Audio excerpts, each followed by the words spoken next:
Technology has become a critical component of the digital advertising business today. How do you view the state of innovation of this technology today, and what's your hope for it in the future? There's an almost incalculable amount of innovation in our industry, but far too much of it is minor. And because there is too much money, especially venture capital, kind of looking for a home, we find it alights on too much unproductive, minusculely segmented innovation. And so rather than creating step change advances in the way our industry moves forward and accomplishes things, it tends to create more chaos than than productive advance. So I guess let me see if I can try and put that simply. We got a lot of innovation, but there's way too much waste in that innovation, and it's cascading. That waste cascades through the system and creates a lot of confusion and even chaos. I mean, I'll give you a perfect example because we're dealing with it every day.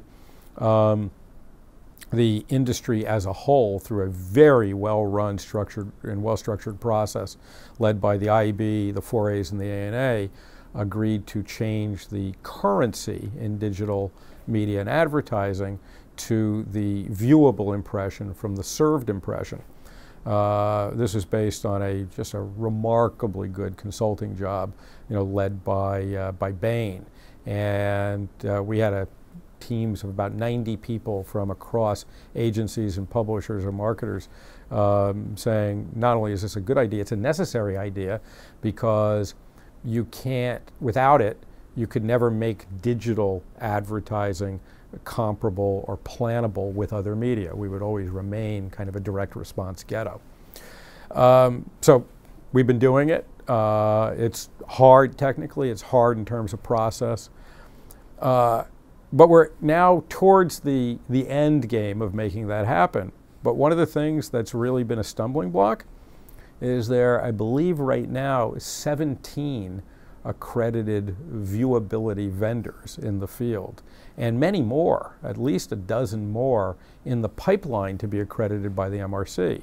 And they have different processes, different technologies, they come to different conclusions, they do different things, but they're all out there marketing themselves as the solution to making viewability happen. And instead of being the solution, this proliferation of vendors has been an utter obstacle. They've just confused everybody. So what do you do about it? Well, in the US, where we have pretty strong antitrust laws, we can't really do anything about it. But it is frustrating that you have a venture capital industry that would finance so many companies of so little importance in the grand scheme of things. And they are, by creating that kind of chaos and confusion in the marketplace, they're actually adding expense to a decision and a set of processes that are supposed to be creating efficiencies in the marketplace. So that's just one small example. We've seen this happen over and over and over again in our industry. Happened a couple of years ago with the craze around ad verification, where one day you turned around and there were about 70 companies doing ad verification. Basically saying, oh, your impression actually ran in the place you said it was going to run. Did the world need 70 of these companies? No. Did money need to go to 70 of these companies? Absolutely not. How can I say that? Because basically there's not one doing it today. It all got embedded into other systems. These were features, they weren't companies, so they kind of got absorbed into other places. They're products, really. Yeah, they're products. And so that's kind of the problem with innovation in our industry, that what venture capital has done is essentially finance the outsourcing of the R&D function. Now, from an options pricing standpoint, this actually makes a lot of sense. Why should an individual company take on all the costs of R&D on its own, when all that's going to do is narrow its opportunity to make investments. Why not let others do the financing? Effectively, you can spread your bets as an individual company across the entire marketplace. Yes, anything that you might want to buy and integrate at the back end will be more expensive, but in theory at least, your total R&D expenditure will be much less and will be more efficiently allocated than it would have been otherwise. The problem with that analysis is that each one of these little features or little products, in order to get attention in the marketplace, it has to turn itself into a company.